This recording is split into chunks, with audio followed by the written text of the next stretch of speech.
এই পর্যায়ে আমরা দেখব পিকচার নিয়ে কাজ। এখানে পিকচার টুলবারটা আছে, পিকচার টুলবার ক্লিক করে আমাদের যদি দরকার হয় একটা সিভি যদি তৈরি করতে হয় আমাদের, তখন পিকচার দরকার হবে। সেটা আমরা কিভাবে আমাদের পেজের সাথে অ্যাড করব। তো আমরা এখানে যে পিকচারটা যেখানে আছে সেটা আমরা সিলেক্ট করে কম্পিউটার কোথায় আমাদের পিকচার আছে সেই পিকচারটা আমরা ঘুরে দেখব। ধরুন আমি এই পিকচার নিতে চাচ্ছি, এখানে ক্লিক করে ইনসার্টে ক্লিক করলাম, পিকচারটা এখানে চলে আসছে। পিকচারটা আসার পরে দেখেন এখানে দেওয়া আছে ব্রাইটনেস। আপনি পিকচারটা কোন ডিজাইনে রাখতে চাচ্ছেন, ব্রাইটনেস কমাবেন না বাড়াবেন। এখানে ক্লিক করলে অ্যারো বাটনে ক্লিক করে দেখতে পারেন যে ব্রাইটনেস কমছে বাড়ছে। আপনি ব্রাইটনেস কমাতে পারবেন বাড়াতে পারবেন আপনার মতন করে, আপনি যেরকম রাখতে চান। আমি এখানে ব্রাইটনেস যেটা আমরা নর্মাল আছে নর্মাল রেখে করি। আমি নিচে বরাবর এই যে পয়েন্টার আছে পয়েন্টার দিয়ে আমি ছোটো বড়ো করতে পারবো। এখানে যে পয়েন্টারগুলো আছে এই পয়েন্টার ধরে ধরে আমি পিকচারটা ছোটো বড়ো করতে পারবো। এরপর আছে কন্টেস্ট, এটাও আপনার ব্রাইটনেসের কাজ করে। ব্রাইটনেস বিভিন্ন ধরনের ক্লিক করে করে দেখবেন এখানে প্রত্যেকটার উপর নিলেই আপনার পিকচারের উপর ব্রাইটনেসটা কাজ করতেছে দেখেন। এরপর আছে রিকালার। আপনি যদি চান এই পিকচারটাকে আপনি সাদা কালো করতে, তাহলে এখানে দেখেন সাদা কালোর মোড আছে, এখানে সাদা কালো করতে পারবেন। বা অন্য কোনো কালারিং করতে চাচ্ছেন সেই কালারিং এখান থেকে করতে পারবেন, যে কালারটা আপনার সুন্দর দেখায়। বা এখান থেকে ফটোশপ ছাড়াও এখান থেকে বিভিন্ন ডিজাইন আপনি এই পিকচারের উপরে অ্যাপ্লাই করতে পারবেন। যেমন আমি এই পিকচারের উপরে এই কালারটা অ্যাপ্লাই করতে চাচ্ছি, তো এই পিকচারের উপরে এই কালারটা অ্যাপ্লাই করলাম। এরপর আছে চেঞ্জ পিকচার। আমি যদি এই পিকচারটাকে চেঞ্জ করে আরেকটা পিকচার আনতে চাই, চেঞ্জ পিকচার যাবো, যেহেতু আমরা এরকম আনবো না, আমরা ইনসার্ট থেকে সরাসরি পিকচারে ক্লিক করে আমাদের পিকচারটা চলে আসে। এরপর আছে রিসেট পিকচার, মানে এতক্ষণ আমরা যে কাজগুলো করেছি এই পিকচারে ছোট বড় করেছি, কালার দিয়েছি, এটা যদি আমরা চাই না চাই যে না এগুলো ডিফল্ট হিসেবেই থাকবে, আমাদের প্রথম যে পিকচার যেরকম নিয়েছি ওরকমই থাকবে, তাহলে আমরা এখানে রিসেট পিকচারে আমরা ক্লিক করব, তাহলে আমাদের ওই আগের পিকচারের মতনই এখানে পিকচারটা থাকবে। এখন আমার পিকচারটা একটু ছোট বড় করি।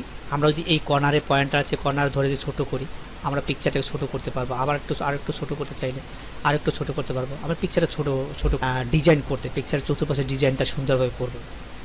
এটা আমরা ফটোশপ থেকে করি, যেহেতু ফটোশপে এখানে কাজ করবো। ফটোশপের কিছু কাজ আমাদের 2007 মাইক্রোসফট ওয়ার্ডেও দিয়ে দিচ্ছে। সেটা কীভাবে দেখেন, এখানে প্রত্যেকটাই যেখানে ডিজাইন দেওয়া আছে এখানে ক্লিক করে দেখেন চতুর্পাশে ফ্রেমের আকার একটা চলে যাচ্ছে। এটা একটা আরেকটা ফ্রেম তৈরি করে দিচ্ছে, এটা আরেকটা ফ্রেম, সুন্দর সুন্দর ফ্রেম তৈরি করে দিচ্ছে দেখেন।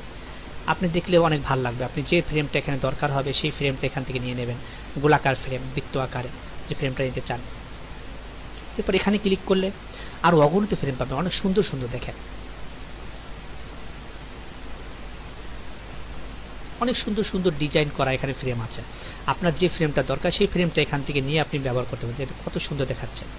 আপনি এরকমভাবে ফটোশপে করতে গেলে আপনার অনেক সময় লাগবে, সো এখান থেকে অনেক সুন্দর করে পিকচারের ডিজাইনটা করতে পারবেন, ফ্রেম ডিজাইনটা করতে পারবেন। এরপর যদি চান আপনি যে বিভিন্ন ধরনের শ্যাডো দিতে, যেমন এই পিকচারটাকে আপনার নর্মাল পিকচারে রেখে আমি কাজ করি, এই পিকচারটাকে যদি শ্যাডো আকারে দিতে চান, সেই আকারে পিকচারে দেখতে চান, তখন আপনি দেখেন বিভিন্ন ধরনের শেপ আছে, কোন শেপটা দিতে চান আপনি এখানে এটা ক্লিক করলে ওই শেপের আকারে চলে আসবে। আপনি এখান থেকে আরও সুন্দর সুন্দর শেপ আছে, আপনি এইটা ক্লিক করলে ওই শেপের আকারে দেখা যাবে, অনেক সুন্দর সুন্দর শেপ আছে। আর প্রত্যেকটা দিয়ে দিয়ে দেখবেন কোন শেপটা দিলে আপনাদের কাছে সুন্দর দেখায়। দেখেন এই শেপটার মতন দেখা যাবে, অনেক সুন্দর দেখা যাচ্ছে। এরকমভাবে অনেক ধরনের শেপ আছে, যে শেপটা আপনার কাছে সুন্দর দেখায়, এই যে শেপ কত সুন্দর দেখাচ্ছে। এখন আপনি চাচ্ছেন এই শেপের চতুর্পাশে একটা বর্ডার দিবেন, তাহলে পিকচার বর্ডার এখানে যদি ক্লিক করেন দেখেন কোন বর্ডারটা দেবেন, কী কালার দেবেন বর্ডার সেটা সিলেক্ট করে দেবেন। আমি লাল কালারটা দিলাম। তারপর লাল কালারটা দেওয়ার পরে আমি যদি চাই এটা থেকে একটা এই লাল কালারটা আরও বড় ছোটো করবে, দেখেন এখানে বিভিন্ন প্যারামিটার আছে। চিকন করলে চিকন হবে, আরও মোটা করলে মোটা হবে, দেখেন মোটা আছে বিভিন্ন ধরনের। এরপর যদি চান এই পিকচার থেকে একটু ইফেক্ট দিতে, বিভিন্ন 3D ইফেক্ট দেখেন, বিভিন্ন ধরনের 3D ইফেক্ট আছে, অনেক সুন্দর সুন্দর ইফেক্ট আছে। ইফেক্টগুলো দিয়ে দিয়ে দেখবেন অনেক সুন্দর সুন্দর দেখা যাবে পিকচারগুলোকে। আপনি যে ডিজাইন রাখতে চান, শ্যাডো ডিজাইন আছে, এখানে অনেক ধরনের শ্যাডো ডিজাইন আছে। নিচে নিচে একটা কী বলে ছায়ার মতন পড়তেছে পিকচারে, শ্যাডো ডিজাইন। তারপরে এখানে আপনার বিভিন্ন ধরনের সুন্দর সুন্দর পিকচার আছে, দেখেন আপনার ডিজাইন আছে। এই ডিজাইনগুলো দেখে দেখে দেবেন প্রত্যেকটা কোনটা আপনার ভালো লাগে, সেই ডিজাইনটা আপনি চুজ করে এখানে বেছে নেবেন, প্রত্যেকটা দিয়ে দিয়ে দেখবেন অনেক সুন্দর লাগবে। এরপর আছে এই পিকচারটা আপনি কোথায় রাখতে চাচ্ছেন, পেজের আমাদের যে পেজটা আছে পেজটার কোন বরাবর রাখতে চাচ্ছেন, সেটা হচ্ছে এখানে পজিশনে যাবেন। পজিশনে গেলে আপনার উপরেও টেক্সট থাকবে। আমি পিকচারটা একটু সরাই নিই, ওয়ার্পিং টেক্সট থেকে আমি পিকচারটা সরাতে পারবো। ওয়ার্পিং টেক্সট থেকে টাইপ যদি করে দিই তাই পিকচারটাকে আমি সরাতে পারবো, যে কোনো জায়গায় সরাতে পারবো। পিকচারটা এখানে রাখতে এখন পজিশন নেব, কোন পজিশন রাখবো, পিকচারটার উপরেও লেখা থাকবে আমার, তারপরে আমার নিচেও লেখা থাকবে। এটা যে বাম কর্নারে থাকবে পিকচার, এটা আমার যে পেজ আছে পেজের বাম কর্নারে থাকবে। ওটা ছোটো করে নিয়ে তাই দেখতে সুবিধা হবে, বাম কর্নারে থাকবে। এরপরে যদি আমি ও মাঝ বরাবর রাখতে মাঝ বরাবর রাখতে পারবো, ডান কর্নার রাখতে পারবো, একবার মিডল বরাবর রাখতে পারবো, তারপর বাম পাশের মিডল বরাবর রাখতে পারবো, যেখানে দরকার হয় সেটা আমি এখান থেকে চুজ করি। তারপর এখানে আছে টেক্সট ওয়ার্পিং।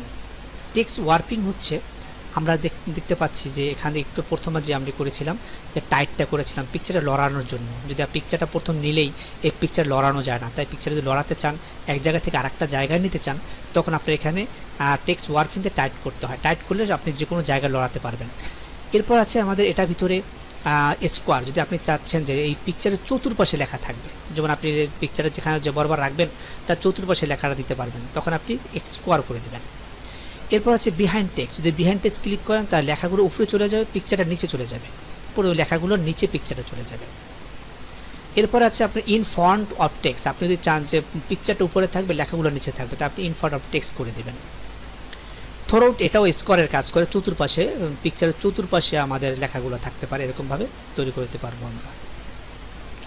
তারপর পিকচার যদি একাধিক পিকচার থাকে সেটা যদি অ্যালাইনমেন্ট করতে চান এখান থেকে অ্যালাইনমেন্ট করতে পারবেন, অ্যালাইনমেন্টগুলো দেখে নেবেন। এ পর্যায়ে বন্ধুরা আমরা দেখব যে এই পিকচারটা থেকে আলাদা করে দুইটা পিকচার আলাদা করব, আলাদা করে একটা পাসপোর্ট সাইজের পিকচার আমরা এখানেই তৈরি করব।